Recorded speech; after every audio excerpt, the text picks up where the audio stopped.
Welcome to Life Unscripted, Adulting Uncovered, the podcast for anyone out here doing their best to grow, heal, and not totally lose it in the process. I'm your host, Brennan, and if you ever felt like the only adult still figuring it out, don't worry, you're not alone. This is the place for you. Let's stop pretending and start talking. Guys, welcome back to another episode.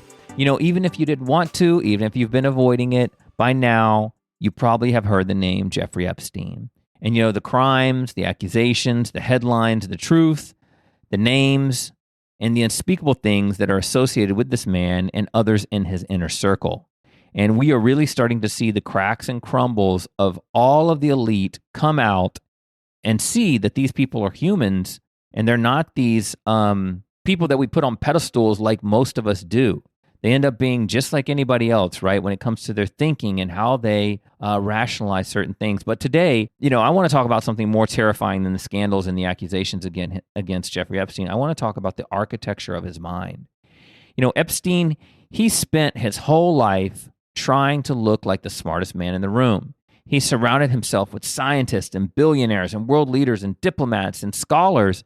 And behind that facade was a man who had lost one of the most important battles that we all face, and that is the battle to control our own mind. The average human has anywhere from, I believe it's 10 to 60,000 thoughts per day.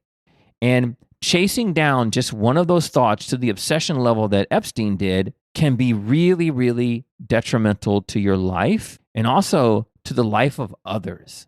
His story just isn't some true crime saga. It's really a masterclass on how an unmanaged obsession becomes a prison that eventually swallows you whole. And it shows us that without self-awareness, intelligence, it isn't a gift. It's a weapon that you eventually turn on yourself. So how does a mind get this dark? Because some of the things that he's done are just insane. And it starts with a single thought that just goes unchecked or unfiltered or unlooked at. And most of us, we have something like, I would call them like mental breaks, where we get a thought or an impulse or a dark belief and we realize that it's bad and our awareness kicks in and we says, well, look, that's not who I am. I can't go act on that. That's not something I'm going to do. But Epstein, he had no mental breaks. He used his wealth and his intellect to build a world where no one could tell him no. He had all these yes people around him. When you remove external accountability, you have to rely entirely on internal awareness. But Epstein's obsession, his predatory nature, became a closed loop system. He stopped seeing people as humans and started seeing them as objects to facilitate all the impulses that he had. And once your obsession convinces you that others aren't real and they're just toys in your game, you've lost your soul. You aren't winning at life. You're just depending and just descending into a deeper hole that you will never climb out of. And you see that what he did went on for decades and decades and decades. And the art in his house is another confirmation of the level of obsession that this man had. And this brings us to a really critical point in this conversation, and that is managing your thoughts is the only thing that really keeps you human. In psychology, there's a concept called the observer mind, and it's the ability to step back and watch your thoughts as if they were like clouds or something that's just passing by.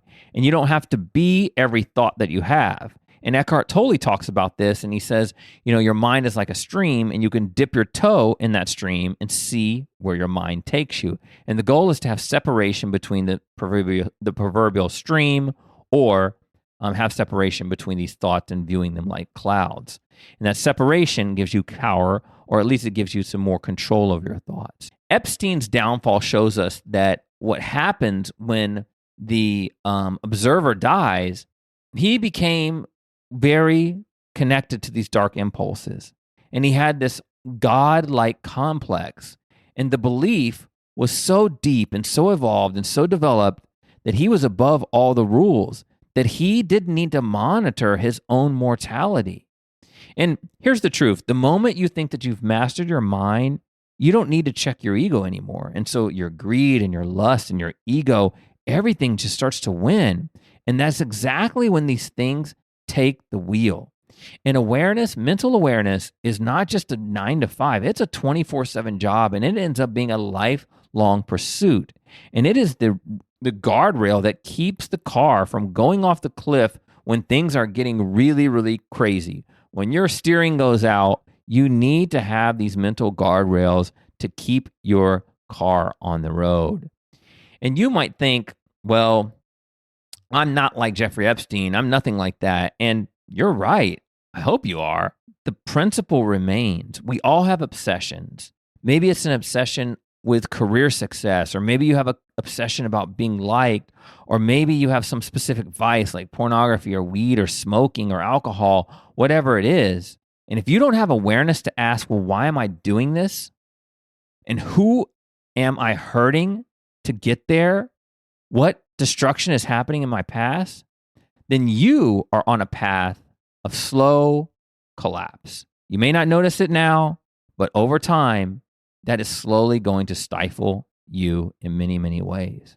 And Epstein, he lived in mansions, and ultimately the last hours of his life were spent in a cage, both literally and figuratively. The cage was built by years of just feeding this obsession and chasing these girls. He was really starving his conscience. His conscience was deprived of any life. And he proves that you can have the world. I think when he died, his net worth was $577 million. And he had the most expensive private residence in Manhattan, and places in Santa Fe, and his place in Florida, and he had an island. But you can own the whole world, and you can be a slave to a single unchecked thought and belief that becomes a very, very negative, and in this case, life-threatening obsession to not just him, but to the others that were in his path. And the greatest power that you will ever have is not going to be money or status. It's going to be the ability to look at your own mind and say no. No to the negativity that wants to destroy you. No to the obsessions that you have. No to the impulses.